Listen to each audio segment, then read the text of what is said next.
আমাদের ভিতর থেকে যারা বন্যার্থদের সহযোগিতা করার ইচ্ছা পোষণ করতেছেন তাদেরকে বলবো তারা তাদের এই দান বা সহযোগিতাটা বিশ্বস্ত ব্যক্তির মাধ্যমে দেন, বিশ্বস্ত ব্যক্তি বা সংগঠনের মাধ্যমে দেন।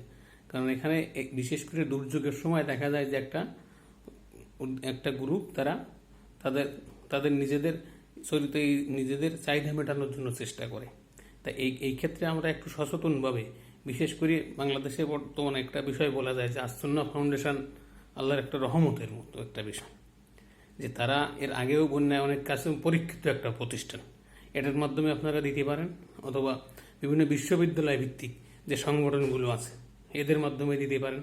যেমন আজকে টিএসসিতে যে অবস্থা বা যে বিভিন্ন ভিডিওতে যেগুলো দেখলাম, যে মানুষ লাইন দিচ্ছে, যে একের পর এক হাজার হাজার মানুষ তারা তাদের সহযোগিতা করার জন্য গাড়ি করে নিয়ে আসতেছে, যে যেভাবে পাইতেছে। এবং সন্ধ্যা পর্যন্ত দেখলাম যে 79 লক্ষ টাকার মতো হয়েছে, 86 লক্ষ টাকার মতো হয়েছে রাত 9টা পর্যন্ত, যেটা লাস্ট 1 ঘন্টায় হয়েছে। মানে ওদের যেটা হিসাব হাসনাত আবদুল্লাহ তার আইডিতে পোস্ট করেছে, যেটা দেখলাম যে 15 লক্ষ টাকার মতো।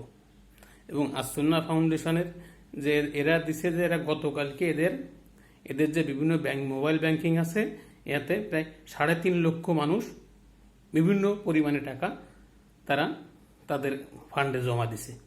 তো এটা আপনাদেরও একটা কথা বলবো, যে আপনারা যেটা সহযোগিতা করতে চাচ্ছেন বা করেন, সেটা একটা বিশ্বস্ত ব্যক্তি বা সংগঠনের মাধ্যমে করেন। যে এলাকা ভিত্তিক যে যাই টাকা চাইলেও তাকে দিলাম, এইভাবে না। এবং যেটা আপনি মনে করবেন যে না, আমার এই টাকাটা যে কোনো ওইতে সেখানে যাবে, তাহলে তার কাছে টাকাটা দেন। তা নাহলে হুট করে সামনে একজন রাস্তার পরে দাঁড়াইছে, তার কাছে টাকা দিলে এই টাকা আদৌ সে পর্যন্ত যাবে কিনা, সেটা একটা বিষয়। আর এই যে দুর্যোগটা আমি মনে করি আমাদের জন্য এক প্রকার রহমত স্বরূপ। মানে পূর্ব বাংলাদেশি মানুষ সবাইকে একত্রিত করে দিচ্ছে স্রষ্টার কৃপায়। যে হিন্দু বলেন, মুসলমান বলেন, বরিশালে একটা দেখলাম যে যারা পূজা উদযাপন কমিটিদের পূজার যে সামনে দুর্গা পূজার জন্য যে টাকা সংগ্রহ ছিল, তার একটা অংশ তারা আসুন্নাহ ফাউন্ডেশনে দিয়ে দিচ্ছে। এই যে মিলিত বন্ধন, এটা এর আগে কোনো দুর্যোগে এইভাবে দেখা যায় নাই।